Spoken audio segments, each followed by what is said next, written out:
السلام علیکم ورحمۃ اللہ وبرکاتہ۔ اسمی محمد زبیر ہزاروی اور میں اپنے ڈیجیٹل چینل پر آپ کو خوش آمدید کہتا ہوں۔ ناظرین کرام، امید ہے تمام احباب خیر و عافیت کے ساتھ ہوں گے۔ اللہ تعالیٰ آپ کو ہمیشہ خوش و خرم رکھے۔ آپ یقیناً ہمارے چینل پر نیو ہی آئے ہوں گے، ہمارے اس نیوز چینل کو ضرور آپ سبسکرائب کر لیجئے تاکہ روزانہ کی بنیاد پر آنے والی نیو ویڈیوز بھی آپ تک بآسانی پہنچتی رہیں۔ حضرت عمر بن خطاب رضی اللہ تعالی عنہ کا دور خلافت ہے اور جنگ چھڑ گئی روم ایک ملک ہے اس کے ساتھ۔ روم کے اس وقت کے وزیر اعظم، پریزیڈنٹ اور اسی طرح پرائم منسٹر، جو بھی آپ نام لے دیں، اس کا نام، اس کو وہ کیا کہتے تھے؟ وہ کہتے تھے قیصر۔ مطلب جس طرح ہمارا وزیر اعظم ہوتا ہے، وزیر اعلیٰ ہوتا ہے، تو ان کا جو بادشاہ تھا نا، بڑا تھا ملک کا، اس کو قیصر بولتے تھے، قیصر روم۔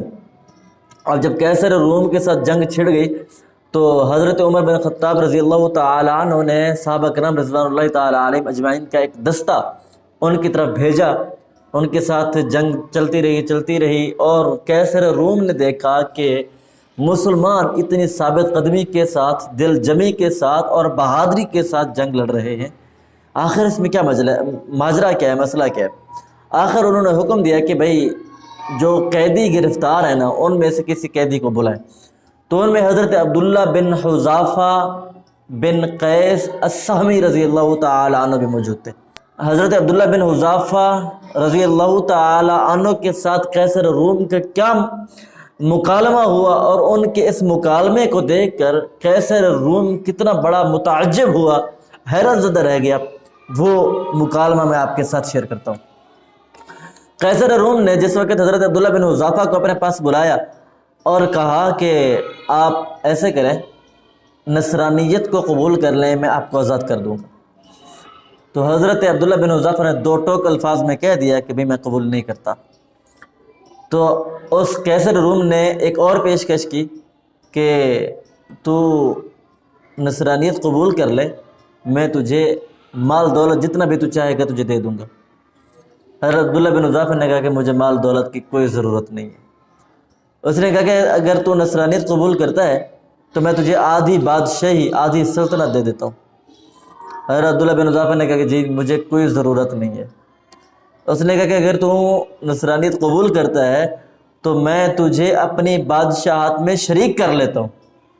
حضرت عبداللہ بن حذافہ نے کہا کہ مجھے کوئی ضرورت نہیں ہے، میں آپ چاہے جائے کہ صرف یہ تیرے پاس صرف روم کی بادشاہی ہے نا، اگر تیرے پاس سعودی عرب اور اس کے ساتھ ساتھ باقی ایران، عراق اور جتنے بھی ممالک ہیں تیرے راؤنڈ اباؤٹ، تو ان تمام کی بھی اگر تو مجھے بادشاہی دینا چاہے، پوری سلطنت دینا چاہے، مال دولت دینا چاہے، گویا کہ تو آسمان سے زمین تک کا خلا میرے لیے بھی بھر دے، تب بھی میں ایک پلک جھپکنے کی دیر بھی دار اسلام کو چھوڑنا اور نصرانیت اور عیسائیت کو قبول کرنا یہ برداشت نہیں کر سکتا۔ حضرت عبداللہ بن حذافہ کے اس طرح جمع مردی کا اس نے جب دیکھا، مظاہرہ بہادری دیکھی، وہ بہت بڑا متعجب ہوا، حیران ہوا، اور اس کے ساتھ ساتھ اس کو غصہ بھی آیا۔ اس نے کہا کہ بھئی میں تجھے قتل کر دوں۔ اس نے بڑے چوڑا ہو کر کہا کہ بھئی تو قتل کر سکتا ہے تو کر دے، مجھے ضرورت نہیں ہے کہ میں تیری اس طرح کی چاپلوسی کروں یا تیرے بہکاوے میں آ جاؤں یا تیری لالچ میں آ جاؤں۔ تو حضرت عبداللہ بن حذافہ رضی اللہ تعالی عنہ کو اس قیصر روم نے کہا کہ بھئی بس اب تجھے قید کر رہے ہیں، دوبارہ قید میں چلا جائے، اور ساتھ ہی قیدیوں کو حکم دیا کہ بھئی ایسے کریں، ایک ستون کے سامنے جا کر اس کو لٹکائیں اور اس کو ڈرائیں، دھمکائیں، چاروں طرف سے تیروں کی بارش برسا دیں، گویا کہ یہ بندہ اندر ہی اندر ڈر جائے، دہل جائے، اور اس طرح یہ اپنی بات سے ہٹ جائے، نصرانیت اور عیسائیت کو قبول کر لے۔ گویا کہ انہوں نے اسی طرح کیا۔ حضرت عبداللہ بن حذافہ کی صحت کے اوپر 1% بھی اثر نہ ہوا۔ بھئی بڑی بات ہے، ہم نے اس کو لالچ دی، یہ معاملات کیے، اور اس کو اسی طرح ستون کے ساتھ الٹا لٹکایا، تیروں کی بارش برسائی، یہ تو ڈرنے والا نہیں ہے۔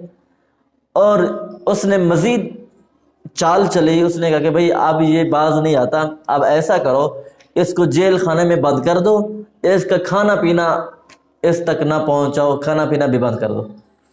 تو گویا کہ جس وقت کھانا پینا بند کر دیا گیا، حضرت عبداللہ بن حذافہ اب پیاسے ہیں، بھوکے ہیں، لیکن انہوں نے اس کے سامنے یہ نہیں کہا کہ میں عیسائیت قبول کرتا ہوں، کہ بھئی اگر میری موت اسی میں تو میں اسی کو ترجیح دوں گا، لیکن عیسائیت قبول نہیں کروں گا۔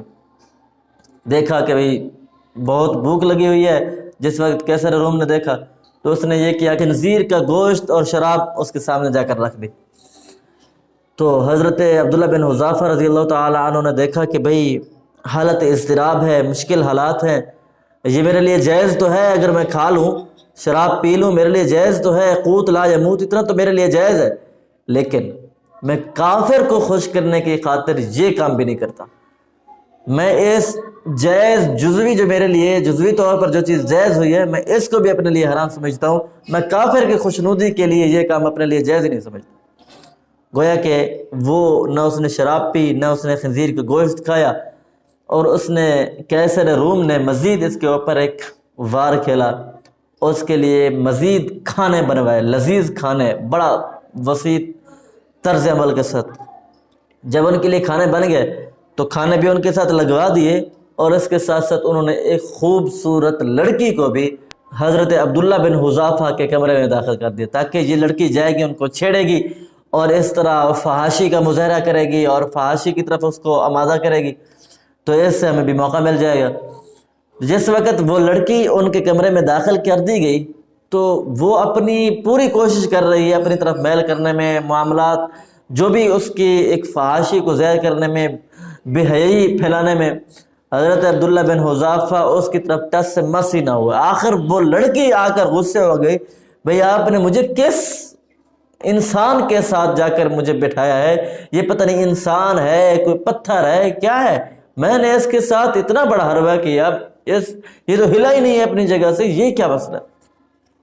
آخر جب یہ بھی معاملہ نہ ہوا تو حضرت عبداللہ بن حذافہ رضی اللہ تعالی عنہ کو اور جیل کے ایک قیدی کو باہر لے آئے، اور قیصر روم نے کہا کہ بھئی آپ ایسا کریں، ایک پتل کی دیگ لیں، اس کے اندر تیل کو گرم کیجیے۔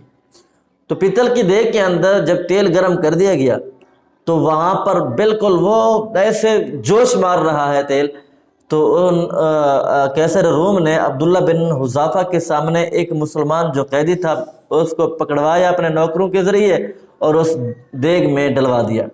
صرف اس کی ایک چیخ نکلی، پھر حضرت عبداللہ بن حذافہ یہ سارا معاملہ، یہ سارا سین دیکھ رہے ہیں کہ کس طرح اس کو دیگ میں ڈالا جا رہا ہے اور اس کی کس طرح ہڈیاں پسلیاں الگ الگ ہو رہی ہیں، اور کس طرح یہ ساری ہڈیاں جسم سے الگ ہو کر اوپر تیر رہی ہیں اور تیل کے اندر بھنی جا چکی ہیں۔ پھر اس کو حضرت عبداللہ بن حذافہ کو قیصر روم کہتا ہے کہ بھئی ابھی وقت ہے، عیسائیت قبول کر لے تجھے چھوڑ دیا جائے گا۔ حضرت عبداللہ بن حذافہ نے کہا کہ بھی میں عیسائیت قبول کرنے والا نہیں ہوں۔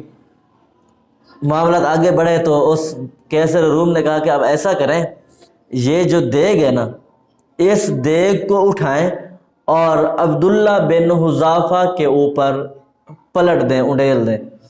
جس وقت ان کے نوکر چاکر وہ دیگ اٹھا کر ان کے سر کے اوپر لے کر گئے تو حضرت عبداللہ بن حذافہ رونے لگے۔ اب وہ قیصر روم جو تھا وہ خوش ہوا، بھاگا دوڑا، جلدی سے آیا، حضرت عبداللہ بن حذافہ سے کہا کہ بھئی کیا مسئلہ ہے، عیسائیت قبول کرتے ہو نا، اب ابھی عیسائیت قبول کرو تمہیں چھوڑ دیا جائے گا۔ اس نے کہا کہ میں عیسائیت قبول نہیں کرتا۔ تو قیصر روم نے کہا کہ پھر رو کیوں رہا ہے؟ اس نے کہا رو اس لیے رہا ہوں کہ میرے پاس تجھے ایک جان ہے جو میں اللہ اور اس کے رسول کے لیے قربان کر رہا ہوں۔ میری تو یہ خواہش ہے کہ میرے سر کے جتنے بال ہیں میری اتنی جانیں ہوتی جو میں اللہ اور اس کے رسول کے لیے قربان کر جاتا۔ جب یہ بات کی اس کو مزید غصہ آیا، تعجب اس نے کیا، حیران ہوا، بھئی اتنی بڑی بہادری، اتنی ثابت قدمی۔ اور اس کے بعد اس نے کہا اچھا عبداللہ بن حذافہ ایک چھوٹی سی بات ہے اگر آپ قبول کر لیں۔ جی، اس نے کہا تو میرے سر کا بوسہ لے سکتا ہے، میرے سر کا بوسہ لے تو تجھے آزاد کر دیا جائے گا۔ حضرت عبداللہ بن حذافہ نے کہا کہ ہاں ایک شرط پر، وہ اس طرح کہ میرے جتنے بھی ساتھی آپ کی قید میں قیدی ہیں ان سب کو میرے ساتھ آزاد کرنا ہوگا، پھر میں تیرے سر کا بوسہ لوں گا۔ حضرت عبداللہ بن حذافہ نے یہ بات کی قیصر روم کو، اور اس نے کہا کہ ٹھیک ہے میں سارے قیدی چھڑوانے کے لیے تیار ہوں۔ اس نے جا کر عبداللہ بن حذافہ نے اس کیسر روم کی سر کا بوسہ دیا اور ادھر سارے قیدی آزاد ہو گئے۔ جب یہ قیدی اور حضرت عبداللہ بن حذافہ حضرت عمر رضی اللہ تعالی عنہ کی دربار میں پہنچے، حضرت عبداللہ بن حذافہ نے یہ سارا واقعہ، یہ سارا قصہ سنایا، تو حضرت عبداللہ بن عمر رضی اللہ تعالی عنہ نے سارے صحابہ کرام کو کہا کہ بھائی آپ تمام کے اوپر لازم ہے کہ آپ آئیں اور عبداللہ بن حذافہ کے سر کا بوسہ دیں۔ یہ کہہ کر سب سے پہلے حضرت عمر رضی اللہ تعالی عنہ اٹھے اور حضرت عبداللہ بن حذافہ کے سر کا بوسہ لیا، اور باقی صحابہ کرام نے بھی سر کا بوسہ لیا۔